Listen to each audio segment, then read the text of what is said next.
Welcome everyone to this week's little publishing outreach. It's a public service announcement for everyone wanting to publish. That's So, right. needless to say, we're going to start our segment by making 2 points. One, publishing is not just legacy print publishing. All and every media you do that you make it available to the world has been published, whether it's just a social media post, whether it's video, whether it's just print only. Once you release it, you are a published author to some degree. And the second point I want to make is that Dortha and I are having technical difficulties today. How appropriate. And she is our automation queen. So if we're trying to figure it out, please just join us. So Come today along we're for the speaking ride. about YouTube. There's fabulous things happening with it. And Dortha and I are super excited about it. It is everything right now. It's really the source of so much. And for starters, YouTube is not a social media platform, is a search engine.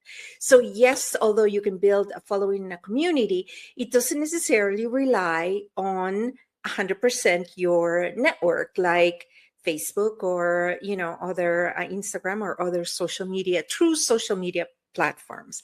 And we're going to discuss that at a later point, but we're going to get started because from internet down to apparently Mercury retrograde, which I have questions, but we are going to discuss today because that's just how multimedia publishing is. It's just an oracle of information. So, Dortha, darling, get us started. Please take it away. Take it away. All right, I'm going to put a pin in the Mercury retrograde and we'll come back to that. So Carolina and I were talking a few weeks ago, and I had shared that I was revamping my YouTube channel based on a tutorial I had taken, and then got kind of down a rabbit hole, as we tend to do once we get, kind of scratching the surface on things. So one of the things that I realized recently in growing my own YouTube channel is that it's not just about making more videos. It's really that the growth that we get from our channel can come from the actual structure of the channel itself. So in the last few weeks, I personally have made some strategic improvements to my own channel, like updating, and actually I didn't have one at all, but adding a banner to my channel, creating specific playlists, including a start here path for new viewers that come to the channel, has dramatically already improved the overall experience of my landing page. So when someone comes to the channel, they will see something that's very inviting, and then it will be very directive to them to say, start here. This is, it gets them into the funnel and it gets them moving. So today I'm just going to show you a few simple upgrades that anyone can make. And just remember that it doesn't mean you have to make a bunch of new content. It can be with existing content you have and just getting it more streamlined and organized. So with that, I am sharing my screen, so you should be able to see my YouTube channel. And this banner is something that I actually went back and forth with with AI, with ChatGPT, getting some clarity around keeping it really simple, but making it very directive to the work that I do and the way I support my clients. So the banner is the very first thing that someone's going to see when they come to your channel. And you want it to quickly answer one question, and that is, what is this channel about? So for me, it's stop overworking and start intentionally scaling, or scaling intentionally. Then under that, I have strategic systems, delegation, and sustainable growth. Those are the kind of touchstones of the topics that I speak on, as well as things that people can expect to hear about on my channel. So a strong banner should have a clear promise or the transformation that you offer in your work, that you provide in the work that you do, who the channel is for, and then have that reflected in your brand, have that visual style reflected in your brand. So for me, it's that, like I just said, stop overworking, start scaling intentionally. And instead of repeating your name, like this is one of the things that a lot of people do, is put their name in the channel, in the banner. Instead of doing that, it should communicate the value of what you're doing in the world and what you do on your channel. Okay. So I do have some prompts, by the way, that I can share. We can put in the comments that help you to get this for yourself as well.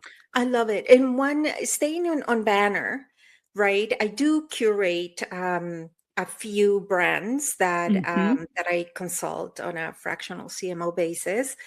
And one of the challenges that we've had is that when you create that banner, remember your content is consumed on different Platforms. not just Devices. platforms, different devices. Mm-hmm. So when you're there's actually a template that you can download that shows you what will show on a mobile, on a tablet, and on a desktop.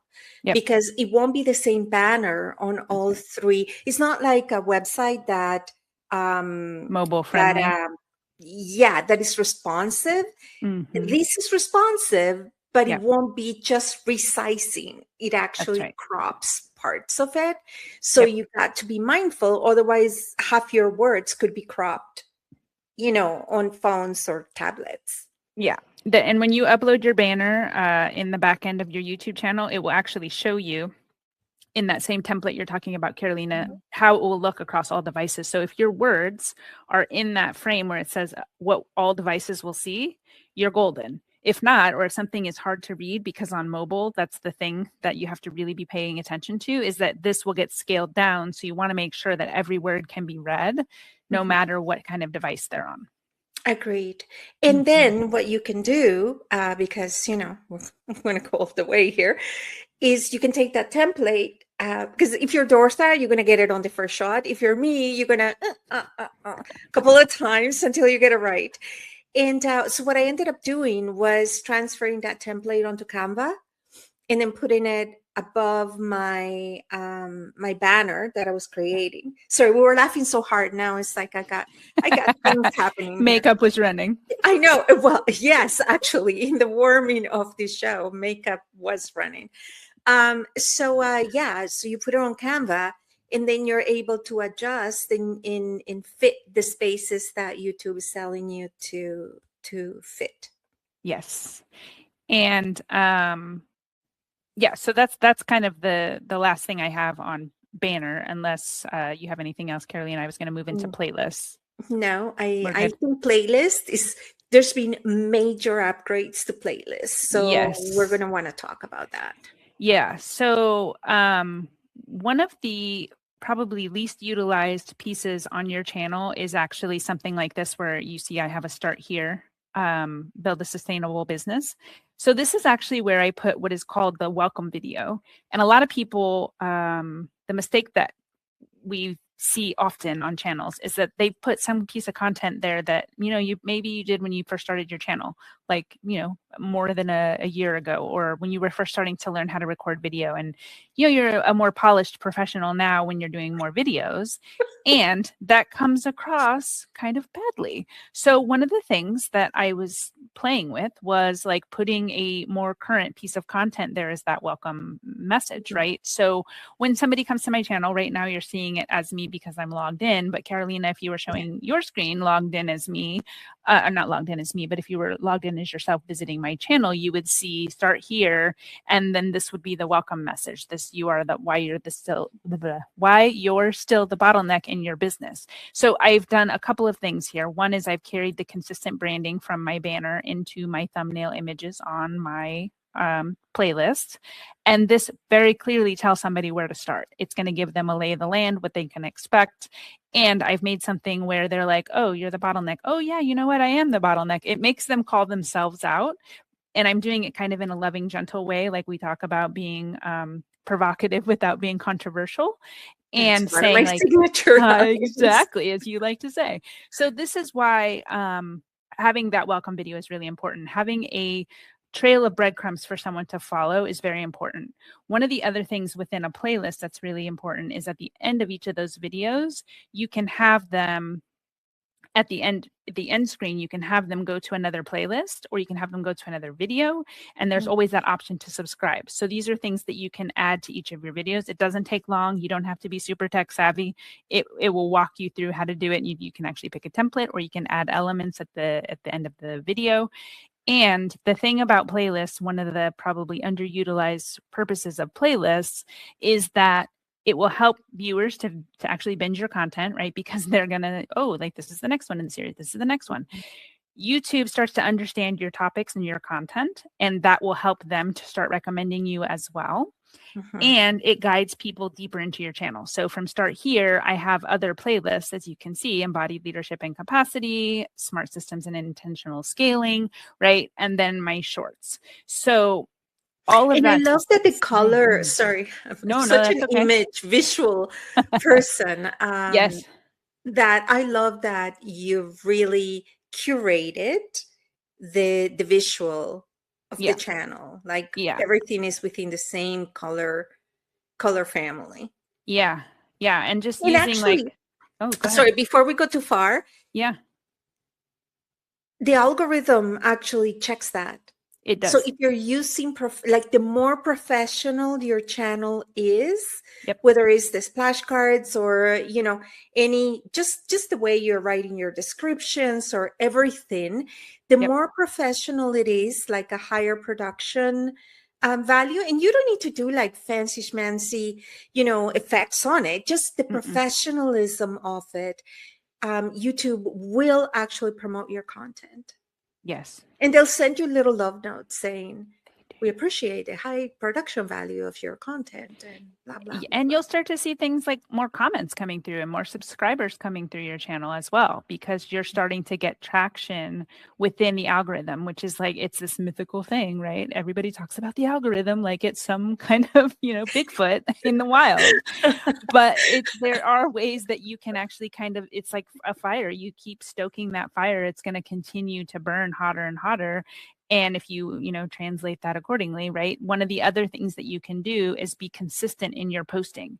So my recommendation with that is batch produce a bunch of videos and then schedule them out, right? Because that's one of the most probably simplified ways that you can actually do a big production of things. And as you can see, like these are interviews, so they're a little And if longer. that works for you, I have to tell you, Yeah. the batch Doesn't it work for you? content, it I don't know, yeah, it doesn't work for me. However, and to be quite honest, I mean, we've been a media organization for, I don't know, Dortha, how long have we been at this? 10 years or so?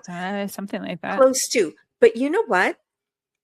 We actually have not used YouTube a lot. Yeah. Is because we stream directly to LinkedIn. We're really a LinkedIn, Facebook secondary, but LinkedIn shop. Up until now, we have been, and we're expanding onto YouTube. And now it makes sense. It's beginning to make a lot more sense. I mean, I live and breathe YouTube as a consumer, but Mm-hmm. as a creator, it just, there was no need, right? Yeah. But now that they have added all these extra features, I'm going to stay on playlist a little bit longer, Dortha, because Yeah. two of the new things that have been created in YouTube's leveling up, and I don't think we can see it on your channel right now because you have to be logged in to be able to see it, is that now you are able to have collaborations with other creators. Mm-hmm. And so what does that mean? That means that, for example, this program, this episode that we are recording under, our own channel, which is PwC Global. We just started our PwC Publishing YouTube channel. And, now I'll be able to send a link when I go create a collaboration out of this recording and send it to Dortha. And then she'll be able to upload it onto her channel, activate it on her channel as a playlist. Mm-hmm. And then what happens is when people click on that playlist, it shows all the collaborators, their channels, and a button to subscribe. Yeah. Right? So now you're able to really leverage each other's network and audience and content. Mm-hmm. Right. And the primary owner, if we must call it that, or creator, still retains like the ultimate control, but the other channels are able to feature it as well. It's just like And on, it works to your, sorry, to yeah, your search engine and your AI optimization yeah, it's as just like well. collaboration on like Instagram. Somebody you can collaborate on a post. It's very similar to that. And Okay. then except that you get to upload it as well. So that Right. feature in and of itself, in my opinion, is worth gold, because if you've ever done like these interviews down here, Mhm. they had to send me the file separately, like using Yes. Dropbox or something. And it's a big Yes. pain because these Mhm. files get to be quite large. And then you have to make sure that you're using all the proper things. And right. So this makes it very seamless to do collaborative work. And I think it's a huge win for content creators on the Absolutely. YouTube side. And the person at the other end is able to download the video and Yeah. create, shorts or create Ye- additional assets with it. Yeah. Which So is even just for the file transfer, right? Like that's worth huge. its weight in gold. And Yes. another thing that you're now able to do with playlists, which I have not checked it out just like I became aware of it, but I haven't tried it just yet, is the creation of courses. Mm. And it's all through playlist. Hmm. Now, there are some caveats, and we'll come back. We'll try it, test it, and tell you what went right, what went wrong. Sorry, what went right? What was a learning lesson? What was a learning experience? Sure.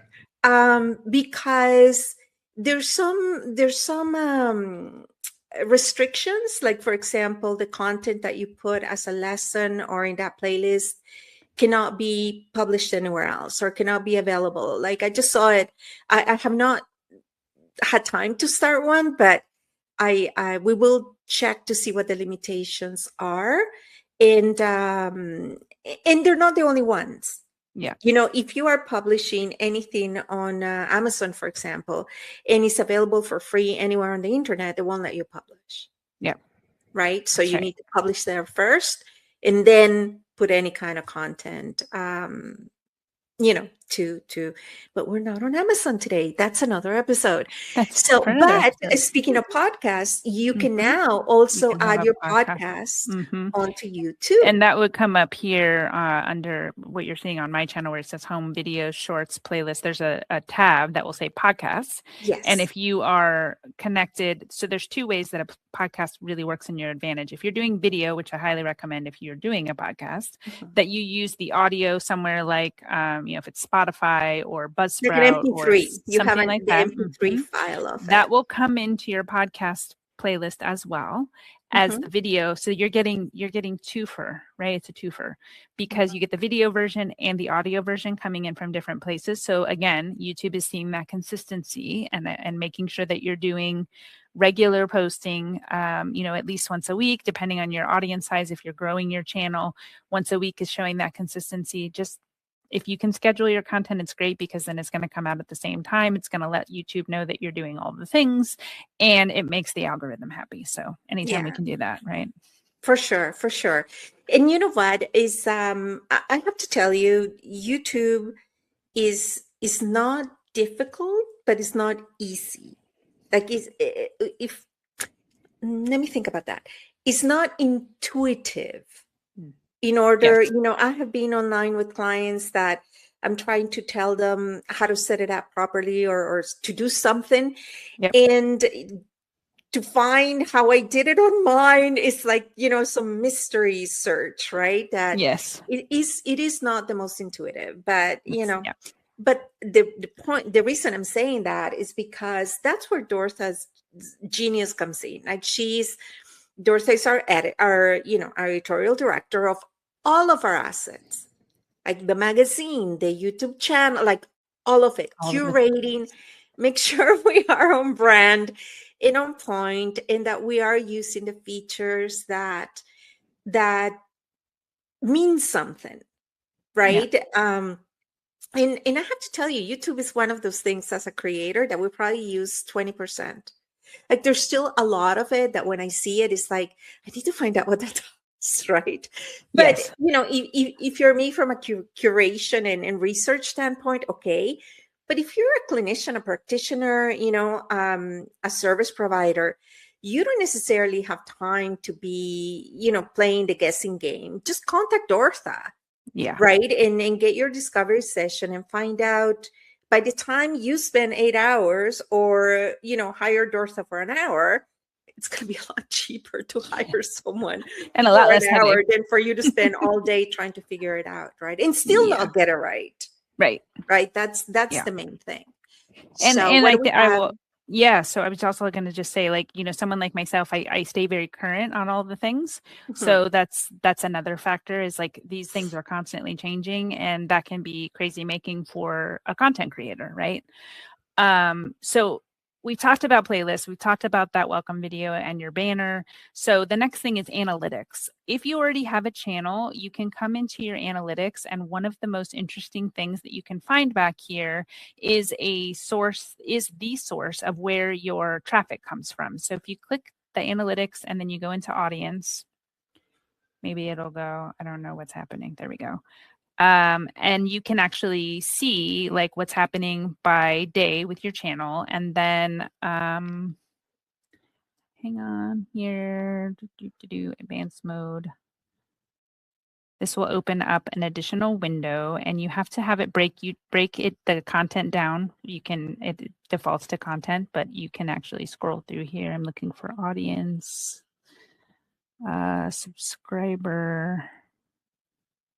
subscription source. So if you click that, it will actually give you data for, you can do like What did for you the do in last, that one day? nothing apparently.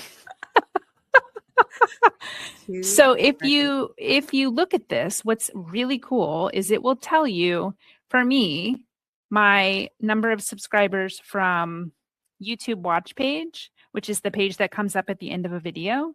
I've Mhm. gotten 4 subscribers. My YouTube channel directly 2. Most people think that their subscribers come from that landing page from our channel, and that's actually, for the most part, not accurate. Yeah. And you know what? In any of the videos that you watch from other, remember, we're a different type of content creator. If Mm-hmm. you're connected to Dortha or I or anything to do with PWT Global, we're not, full-time content creators or influencers.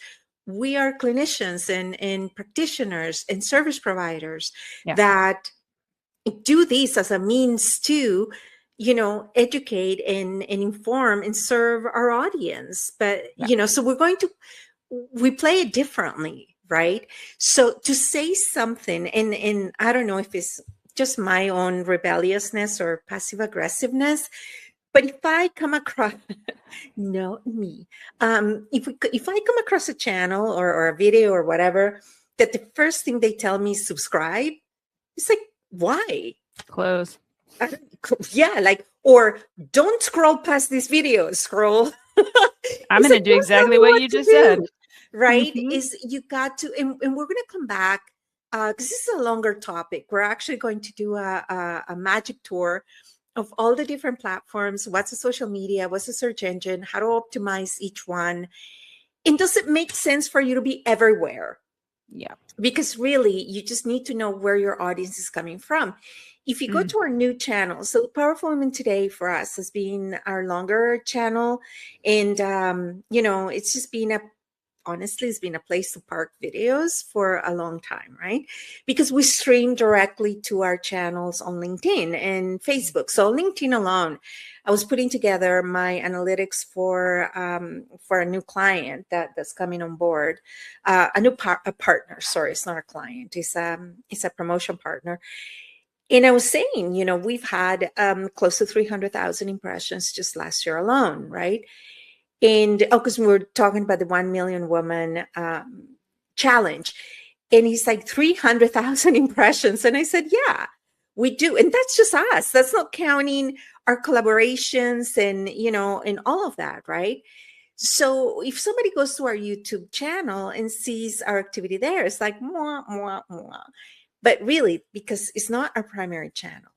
Mm-hmm. However, if you are using YouTube to park videos and then think, oh, I'll just copy it and post it on another of my social media sites, you actually get penalized for it, because Yeah. any link that you put that takes them away from that platform, they kind of try to push it down, because the whole name of the game is to keep you on the platform. Right. That's why you have to stream directly into, if you have content greater than 10 minutes. Yep. So anyway, so we're going to get into all of that, because for Dortha and I is a passion, is a challenge, and we're just blessed enough that we get to do this for a living and in a source of amusement. So yeah. Dortha, how can people get in contact with you? Well, you can find me on most of the socials. LinkedIn is probably the best place to go. I'm sure there'll be links in this particular string of videos. You can find me on YouTube, shocker. And the one thing I did want to leave with is to remember that you don't need to create more content. Sometimes you just need better structure. So, and and I'm bad for that. Like, I always just keep generating new, right? Because that just feeds my, I don't know, short attention span. But the reality is that you're sitting on gold. Yeah. On all that raw footage that now can be turned into shorts, that now can be, repurposed across all the other platforms and expand your ROI, right? That's right. So next week, we're going to speak about optimization. It has changed, right? Anybody that's still talking about SEO, and we're going to talk about how to be search engine optimized, how to be AI search optimized. Yes. And we'll be talking about that next week. There's been so many things that are now transpiring, that we're expanding out of LinkedIn and Facebook for PwC Global, and for Dortha as well, because we publish. So now our publishing keeps expanding. So we need to, thank you. But we need to get out of kind of our primary, platforms and keep expanding. So it's a great opportunity to discover what's new and to bring it to you guys. So that's brilliant, Dortha. And thank you for sharing that. And we've started almost like 5 new channels on YouTube, Dortha and I, in the last little bit. And we are testing its growth, how to make it work. And by the way, you don't need a million. Again, we're not influencers, right? You don't need a million followers, or you just need the right niche in the right audience to 1,000 have subscribers. access to your content. 1,000 subscribers is nice for that monetization piece, but you really have to be intentional about how you're utilizing that. And 1,000 is doable. 1,000 is doable, and we can help you with campaigns to make that happen. So that's brilliant. So if we're still here, nothing collapsed.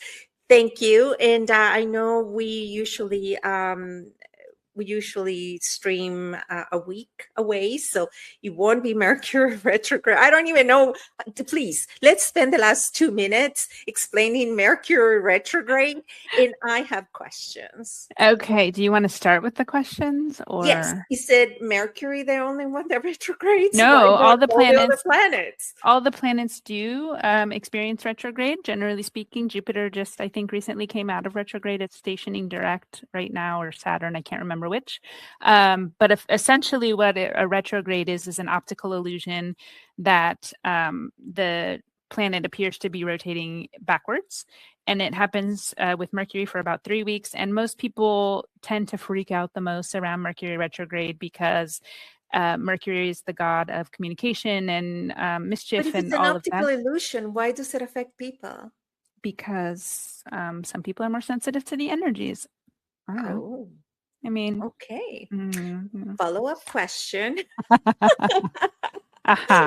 Don't worry about it. You just put your best foot forward. And I do follow a rule of 3, and I don't even know where I got these, where something happened, okay, that's 1, right? And the same thing happens, okay, that's 2. Say again, same thing happens. Sometimes it's like dropping something, right?